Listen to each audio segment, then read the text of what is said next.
फर्श बाजार murder case में परिजनों को सौंपा गया शव। आरोपी को मुंबई से गिरफ्तार कर लाया गया दिल्ली। आरोपी के रहने की जगह पर पुलिस ने नहीं की वेरिफिकेशन।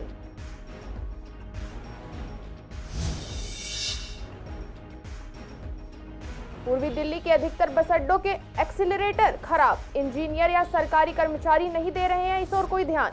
लोगों को हो रही है काफी परेशानी।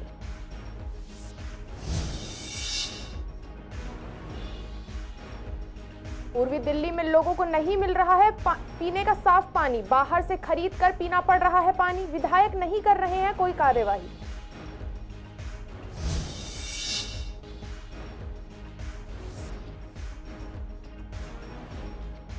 प्रदूषण और ठंड से बीमारियों में होता है इजाफा। लोगों को घरों से बाहर कम निकलना चाहिए। धूप निकलने पर धूप में जरूर बैठें।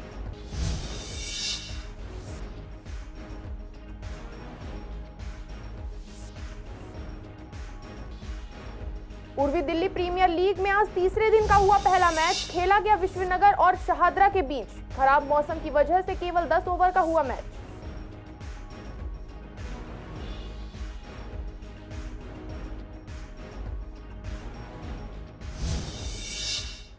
नमस्कार, स्वागत है आपका पूर्वी दिल्ली खास में। कुछ खास खबरों के साथ करते हैं बुलेटिन की शुरुआत। पूर्वी दिल्ली के फर्श बाजार मर्डर केस में पोस्टमार्टम के बाद शव को परिजनों को सौंप दिया गया और परिजनों ने अंतिम संस्कार कर दिया। आरोपी सुल्तान को पुलिस ने मुंबई से गिरफ्तार किया था और आज मुंबई से दिल्ली लाया गया। परिजनों ने बताया कि सुल्तान जहां किराए पर रहता था वहां पुलिस ने वेरिफिकेशन नहीं की थी। पुलिस को वेरिफिकेशन करनी चाहिए थी और दिल्ली में आगे ऐसी घटनाएं ना हो इसलिए पुलिस वेरिफिकेशन जरूर होनी चाहिए। आपको बता दें कि सुल्तान ने शमा नाम की लड़की की गला घोट कर हत्या कर दी थी और शव को पॉलिथीन में लपेट कर और कट्टे में रखकर खुद फरार हो गया था। सूचना तो जब मिली है मुझे इस लड़की के बॉडी के बारे में कि मर्डर हो गया, ये तो शाम को हमारे नमाज होती है करीब 6 बजे के करीब में, उस टाइम पे पता चला। वो भी इसकी बहन ने ही खबर दी है। इसकी बहन ने खबर दिया। क्या सूचना मिली थी आपको और क्या बताया इसकी बहन? सूचना ये मिली कि आपकी बेटी की बॉडी वहाँ पड़ी हुई है। अच्छा। और फर्स्ट फ्लोर पर है। यहाँ किराए पर रहता है। एक छोटे भाई नाम के हैं जो उनका टेलरिंग का दुकान है। इनका मकान में वो किराए पर रहता है बिकम सिंह कॉलोनी में। मेरी बेटी ने कहा कि मैं अपने माँ बाप का इज्जत नहीं मिटाऊंगी। हम उनके सामने हमारी बदनामी हो गई, हमारे माँ बाप की ज़्यादा बदनामी हो गई, लोग ताने मारेंगे। इस वजह से वो लड़की हमारी कहेगी चाहे मेरी जान चली जाए मैं नहीं जाऊंगी, घर छोड़ के नहीं जाऊंगी। ये बात उसने बोला है। इस बात पे उसने इसको मारा है। प्लानिंग से हुआ है सर, और हम ये चाहते हैं कि इन पे सब पे जांच हो। ये इसके पास आया कैसे, क्या है, इसके पहले इसके दोस्त यार कैसे थे। कई दोस्त ऐसे हैं क्या नाम है जिनका स्विच ऑफ जा रहा है नंबर। हमने सारे नंबर प्रोवाइड करे हैं पुलिस वालों को, सब चीज़। और पुलिस वालों का बहुत अच्छा काम रहा, उन्होंने बहुत जल्दी ये कार्रवाई करी है। हम इससे बहुत दिल्ली पुलिस का धन्यवाद करते हैं, बहुत अच्छे तरीके से। तो मुझे खबर मिली कि हमारे क्षेत्र में, पहले तो मुझे पता नहीं चला कि नईम भाई की बेटी के साथ मर्डर हुआ, लेकिन ये खबर आई थी कि हमारे 10 नंबर गली में एक बॉडी मिली है। तो मैंने पुलिस वालों को पता करा तो उन्होंने कहा एक बॉडी मिली है बोरी के अंदर। तो उसकी अब जाँच करी तो मेरे को 2-3 घंटे बाद मालूम पड़ा कि ये बेटी नईम भाई की है। तो मैंने उनसे मुलाकात तो नहीं कर पाया क्योंकि पुलिस ने अपनी कार्रवाई कर रही थी। फिर मैंने पुलिस वाले बीट ऑफिसर से बात करी तो उन्होंने मुझे बताया कि ऐसे ऐसे बॉडी मिली है और बंधी हुई हालत में मिली है। तो बड़ी दुखद, मतलब मुझे समझा भी नहीं गया। लेकिन इसके अंदर मैं सराहना करना चाहूँगा दिल्ली पुलिस की कि उन्होंने इतनी जल्दी इस केस को सोल्व करा और जो दोषी था उसको महाराष्ट्र से पकड़कर दिल्ली लेकर आए। पूर्वी दिल्ली के तमाम बस अड्डों के पास लगे एक्सीलरेटर की हालत बहुत खराब है। लोग उसको इस्तेमाल करने से कतराते हैं। जब हमारे संवाददाता विवेक पठानिया ने पूर्वी दिल्ली में आनंद विहार, हसनपुर के तमाम एक्सीलरेटर का जायजा लिया तो देखा कि इनकी हालत तो काफी समय से खराब है, जिससे कि लोगों को कठिनाइयों का सामना करना पड़ रहा है। एक्सीलरेटर हो या लिफ्ट लगाई ही इसलिए जाती है ताकि जिन लोगों को चलने में परेशानी हो वो लोग उनका इस्तेमाल कर सके, पर यहाँ दोनों की ही सुविधा लोगों के लिए उपलब्ध नहीं है। एक्सेलरेटर बंद होने या हालत खराब होने का मेन कारण एक्सेलरेटर की बेल्ट का चोरी होना है। इंजीनियर या संबंधित कर्मचारी का इसके समाधान की ओर कोई ध्यान नहीं है, इसीलिए जनता को इससे बहुत परेशानी हो रही है। ये होना चाहिए क्योंकि ये क्या है, ये काफ़ी व्यस्त रूट है, तो यहाँ पे ये इसकी दुरुस्त होनी चाहिए, क्योंकि कई बार सीनियर सिटीजन भी होते हैं, बुजुर्ग भी होते हैं, तो उन्हें प्रॉब्लम होती है। ये प्रशासन का इस तरफ नज़रिया तो होना चाहिए, क्योंकि देखो लोगों को सबसे पहले अपनी आदत चेंज करनी होगी। जब लोग अपनी आदत चेंज करेंगे तो चीज़ें अपने आप सही हो जाएंगी। तो फर्स्ट ऑफ ऑल प्रशासन को भी ध्यान देना चाहिए और लोगों को भी जागरूक होना पड़ेगा इसके लिए। सांस फूलती है, हाँफा लगता है, गलत बात है। नहीं, दिक्कत तो है ही, एक्सीलेटर चढ़ने में दिक्कत होती है। हाँ, चढ़ने में दिक्कत आती है, वो तो है ही। अब ये तो सरकार को देखना है, जो भी इसकी ये आनंद विहार बार बार रिपेयर होती है कि कामयाब नहीं है। बहुत दिन हो गए इसके, ख़राब हो जाती है, फिर सही कर देते हैं, फिर सही हुआ। खराब हो गई है, इसको देखने में चढ़ने में दिक्कत होती है, लोगों को परेशानी हो रही, हम लोगों को सबको, जिसके घुटनों में दर्द हो रहा या चोट लगी है या विकलांग है, उनको दिक्कत हो रही है। जिंदगी इतनी हो रही है, वो तो खराब होगा ही होगा, साफ सफाई कुछ है नहीं। दिल्ली में दूषित पानी की आपूर्ति को लेकर जल मंत्री यतीशी ने जल बोर्ड के मुख्य कार्यकारी अधिकारी को पत्र लिखकर नाराजगी जताई है। उन्होंने निर्देश दिए कि 48 घंटे में शिकायतों का समाधान किया जाए, साथ ही इसके लिए जिम्मेदार अधिकारियों पर कार्यवाही की सिफारिश की। इसी को लेकर जब हमारे संवाददाता ने जनता से बात की तो उनका कहना था कि उनको पीने के लिए साफ पानी नहीं मिलता है। वो लोग दिल्ली जल बोर्ड के चक्कर लगा लगा के बहुत थक चुके हैं, ऊपर से बिल भी बहुत ज्यादा आ रहा है। विधायक को भी कंप्लेंट की गई थी, लेकिन कोई भी कार्यवाही नहीं हो रही है। ऐसे में लोगों को बाहर से पानी खरीद कर पीना पड़ रहा है और डिलीवरी का भी अलग से चार्ज लग रहा है। पानी एकदम ख़राब आ रहा है और पानी के बिल भी ज़्यादा ही आ रहे हैं। कितना बिल आ रहा है आपका? बिल तो मेरा इतना आ रहा है कि बहुत ज़्यादा बिल आ रहा है। कितना आया अभी बिल मेरा देखो ये है 10,200 कुछ का बिल है दिल्ली जल बोर्ड का, तो जिससे कि हमारे को बहुत ज़्यादा परेशानी हो रही है, जो काम धंधा इतना है नहीं यार। कितनी बार प्रशासन को जो है शिकायत कर चुके हैं? जी, प्रशासन को कई बार शिकायत कर चुके हैं और उसके बावजूद भी कोई हमारी समस्या का हल नहीं हो रहा है। बात हमारी वहीं की वहीं है।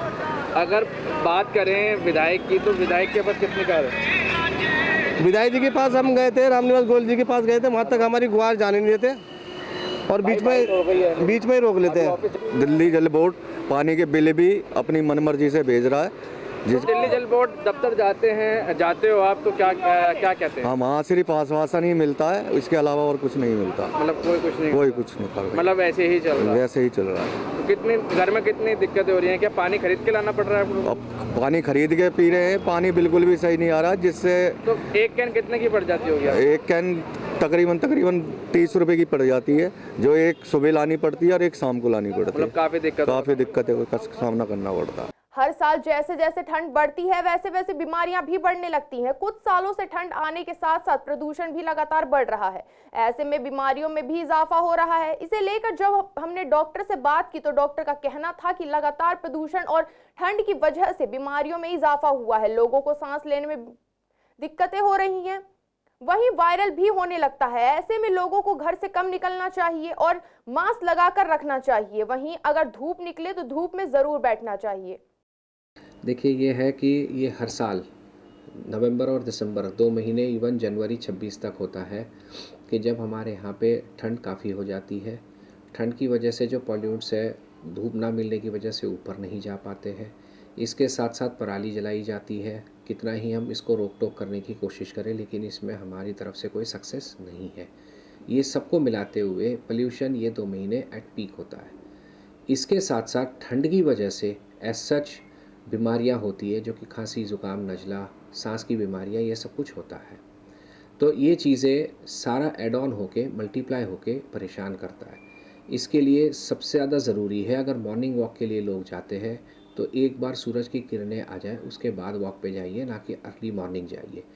दूसरा है, बच्चों के लिए पूरी बाजू के कपड़े पहनाए जाएंगे और वुलन्स अच्छे से इस्तेमाल करने चाहिए। तीसरा है, एक कोविड ने बहुत अच्छी चीज़ सिखाई है, हम मास्क का इस्तेमाल कर सकते हैं अगर हम कहीं बाहर जा रहे हैं या मार्केट में जो भीड़ वाला एरिया है वहाँ जाते हैं तो। और रहा सवाल कि कुछ नए वायरसेस बताए जा रहे हैं कि जो चाइना में आ रहे हैं। वायरस एक ऐसी चीज़ है, म्यूटेट होते रहेंगे, नए नए आते रहेंगे। It is their survival, way of survival. तो इस तरह के वायरस से अभी कोई ख़तरा एक्स्ट्रा नहीं बताया जा रहा है, लेकिन डेफिनेटली जो भी सावधानियाँ रखनी चाहिए वो बेहद ज़रूरी है।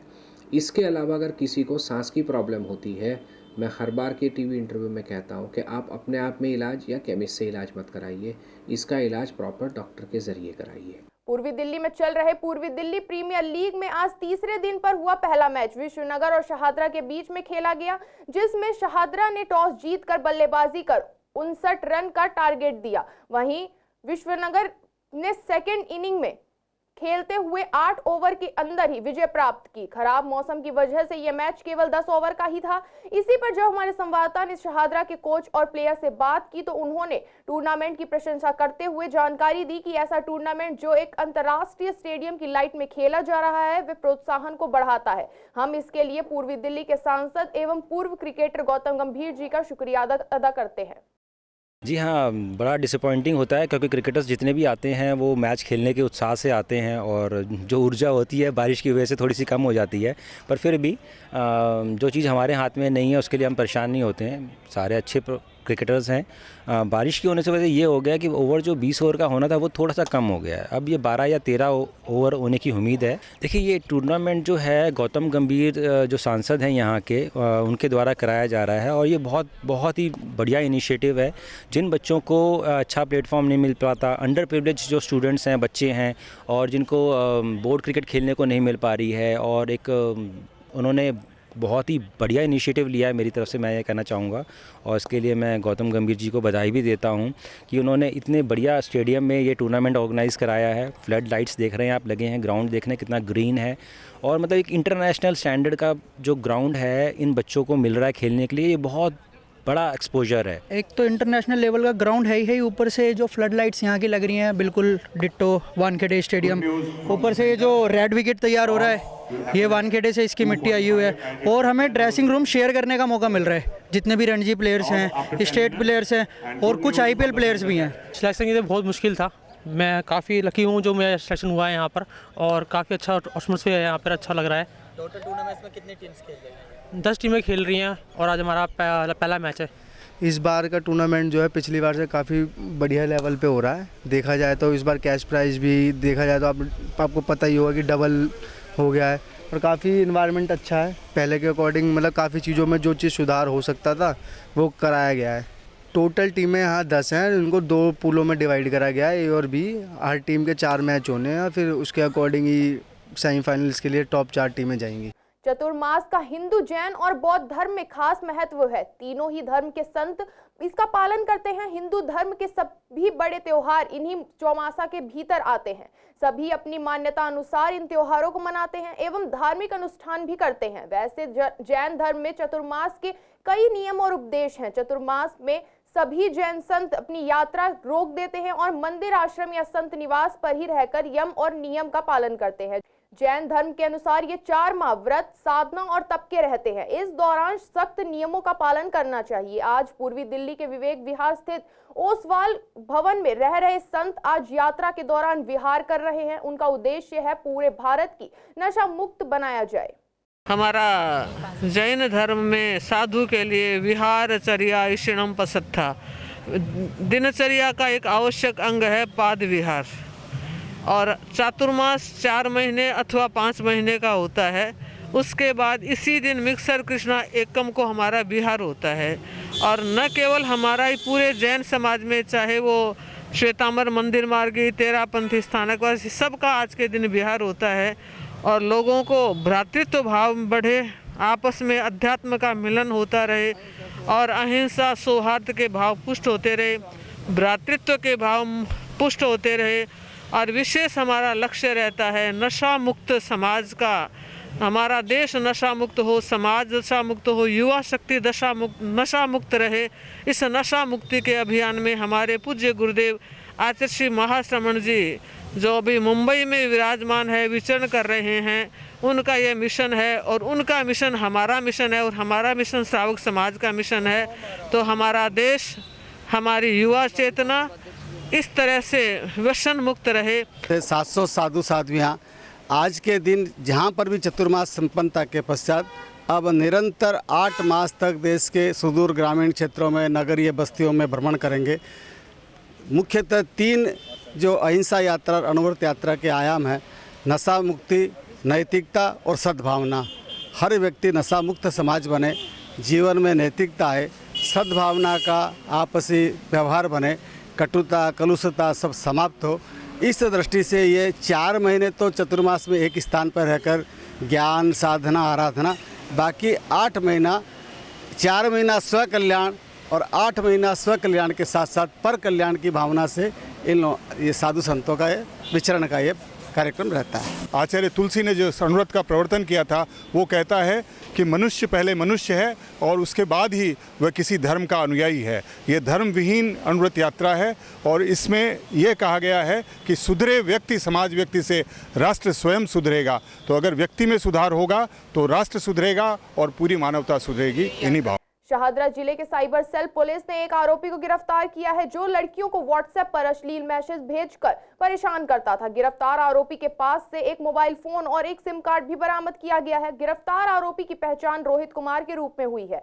शिकायतकर्ता महिला ने आनंद विहार थाना पुलिस में मामला दर्ज कराया था। उन्हें व्हाट्सएप के जरिए अश्लील मैसेज भेजकर कॉल करने वाले ने उस पर निजी तस्वीरें साझा करने का दबाव डाला, फिर उसका पीछा किया और उसका यौन उत्पीड़न किया। मामले की गंभीरता को देखते हुए साइबर सेल की एक टीम का गठन किया गया और आरोपी को पांडव नगर से गिरफ्तार कर लिया गया। जांच के दौरान पता चला कि आरोपी रोहित कुमार लड़कियों को अश्लील मैसेज भेजता था और जब कोई लड़की आरोपी रोहित के मैसेज का जवाब देती थी तो वह विभिन्न माध्यमों से उन्हें फोन कर अश्लील हरकतें करने के लिए दबाव बनाता था। आरोपी रोहित का पासपोर्ट भी जब्त कर लिया गया है। फिलहाल पुलिस अन्य शिकायतों और आरोपियों की संलिप्तता के बारे में आगे की जांच कर रही है।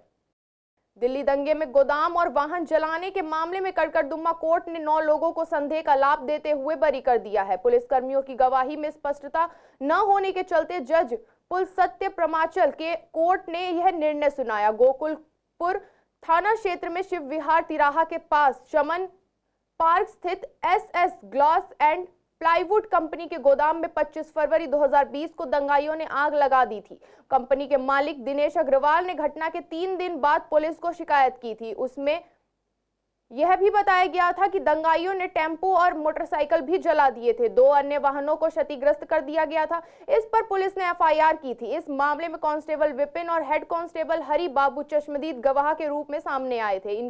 इनके पहचानने पर शाहनवाज उर्फ शानू, आजाद शाहरुख, मोहम्मद शोएब, मोनू उर्फ राशिद, परवेज राशिद, मोहम्मद फैजल और अशरफ अली को आरोपित बनाया गया था। इनके खिलाफ दिसंबर 2021 को आरोप तय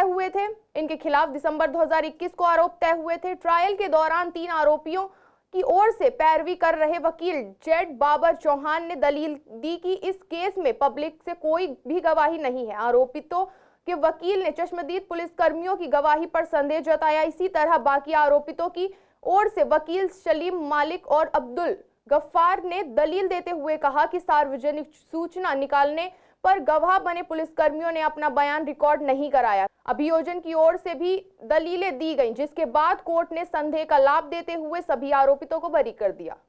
पूर्वी दिल्ली के कल्याणपुरी थाना पुलिस के हाथ लगी कामयाबी। जी हां, पुलिस ने एक स्नैचर को गिरफ्तार किया है। पुलिस कल्याणपुरी के क्षेत्र में गश्त ड्यूटी पर थे। गुप्त सूचना मिलने पर वे गुरुद्वारा रोड पहुंचे और चेकिंग शुरू कर दी। चेकिंग के दौरान उन्होंने गुरुद्वारा रोड लाल बिल्डिंग खिचड़ीपुर के पास से एक व्यक्ति को आते देखा। संदेह होने पर संदिग्ध को पकड़ लिया गया। उसकी तलाशी लेने पर उसके पास से एक बटनदार चाकू और एक मोबाइल फोन बरामद हुआ। पूछताछ करने पर आरोपी ने अपना नाम सोमवीर बताया। जांच के दौरान मोबाइल फोन चोरी का पाया गया। पुलिस मामले में आगे की कार्यवाही कर रही है। आज के बुलेटिन में केवल इतना ही। ऐसी तमाम खबरों के लिए देखते रहें पूर्वी दिल्ली खास।